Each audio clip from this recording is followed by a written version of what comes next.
नमस्कार जय जगन्नाथ। आज आम मंदिर बनू छोले पनीर।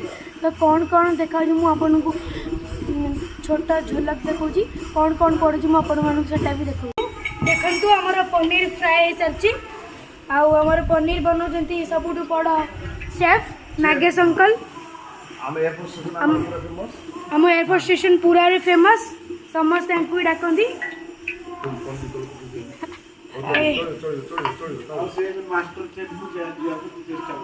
देखिए आमर इंग्रेडिएंट्स आमर अदरक और मिर्चीर पेस्ट आमर टमाटर प्यूरी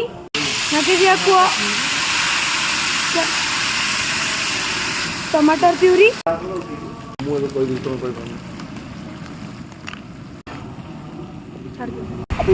धनिया पाउडर डाल रहे, जीरा पाउडर, धनिया पाउडर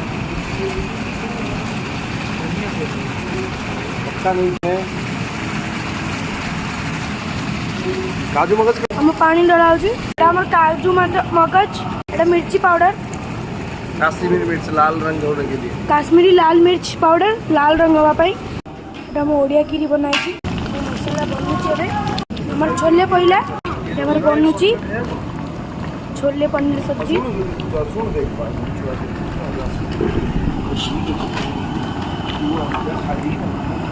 हमार बनी की तैयारी चलनी।